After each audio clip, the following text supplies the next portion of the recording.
Hi, I'm Patrick Pagny here again for Storytime with Patrick Pagny, which is going to be the new title of this series, Storytime with Patrick Pagny. Today we are reading the Sneetches. These are Sneetches, just so you know. Obviously these other stories, which these other stories I'm going to read tomorrow, over the next 2 days, I think. It's by Dr Seuss, all of these. Sneetches is a really good book in my opinion. I read it for the first time when I was like 7 or 8. It's one of the more challenging Dr. Seuss books, but it's not really challenging. But okay, here off we go. Now the star-belly Sneetches had bellies with stars. The plain belly Sneetches had none upon theirs. Those stars weren't so big, they were really so small. You might think such a thing wouldn't matter at all. I might stick with the pictures thing just so you can see the Sneetch there. I'll try and stick with the pictures thing. But because they had stars, all the star-belly Sneetches would brag. We're the best kind of Sneetch on the beaches. With their snoots in the air, they would sniff and they'd snort. We'll have nothing to do with the plain belly sort.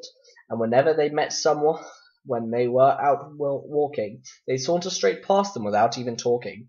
When the star-belly children went out to play ball, could a plain belly get in the game? Not at all. You could only play if your bellies had stars, and the plain belly children had none upon theirs. And we see, where are we? These Sneetches here being very up themselves, while these ones are just very upset. Same with over here. You have a look. These, oh, how are we going to get this to properly focus? But okay, there are Sneetches here that are really upset, and these ones are just playing ball because they're very. It's cool leaving people out. It's not very nice, but it's the way it is. I'll actually stop showing the pictures because that just takes a bit too long. Takes too much time. I'm already on 2 minutes. When the star-belly Sneetches had frankfurter roasts, or picnics, or parties, or marshmallow toasts, they never invited the plain belly Sneetches. They left them out cold in the dark of the beaches. They kept them away, never let them come near, and that's how they treated them year after year. Then one day it seems while the plain belly Sneetches were moping and doping alone on the beaches, just sitting there wishing their bellies had stars, a stranger zipped up in the strangest of cars. My friends, he announced in a voice clear and keen, my name is Sylvester McMonkey McBean, and I've heard of your troubles. I've heard you're unhappy, but I can fix that. I'm the fix-it-up chappie. I've come here to help you. I have what you need, and my prices are low, and I work at great speed, and my work is 100% guaranteed. Then quickly Sylvester McMonkey McBean put together a very peculiar machine, and he said, you want stars like a star-belly Sneetch? My friends, you can have them for $3 each. Just pay me your money and hop right aboard. So they clambered inside, then the big machine roared, and it clonked and it bonked and it jerked and it burked and it bonked them about, but the thing really worked. When the plain belly Sneetches popped out, they had stars. They actually did. They had stars upon bars. Then they yelled at the ones who had stars at the start. We're exactly like you, you can't tell us apart. We're all just the same now, you snooty old smarties. And now we can go to your frankfurter parties. Good grief, groaned the ones who had stars at the first. We're still the best Sneetches, and they are the worst. But now, how in the world will we know, they all frowned, if which kind is what or the other way round? Then up came McBean with a very sly wink, and he said, things are not quite as bad as you think.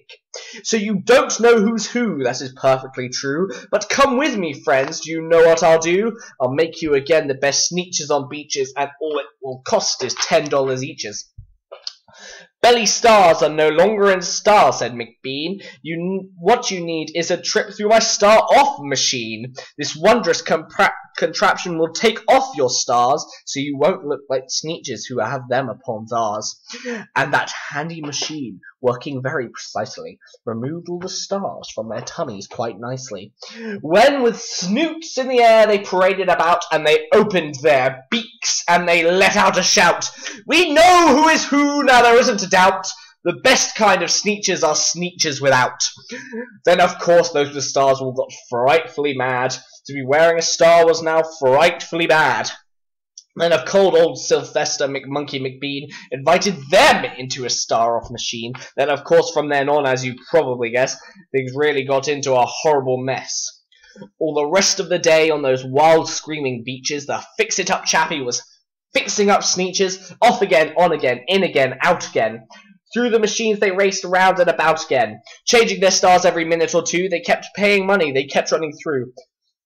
Until neither the plane nor the Starbellies knew whether this one was that one, or that one was this one, or which one was what one, and what one was who. Then when every last cent of their money was spent, the fix-it-up chappie packed up and he went. And he laughed as he drove in his car up the beach. They will never learn, no, you can't teach a Sneetch. A very, very devious man, this Sylvester Monkey McBean. But McBean was quite wrong. I'm quite happy to say that the Sneetches got really quite smart on that day. The day they decided that Sneetches are Sneetches and no kind of Sneetch is the best on the beaches. The day that all the Sneetches forgot about stars and whether they had one or not upon bars. And that, my friends, is a great image. I'm just going to try and get it so that you can see. Great image of the Sneetches getting on. Star there, no star here. Likewise here with the children. Very inspiring here with the children. Yes.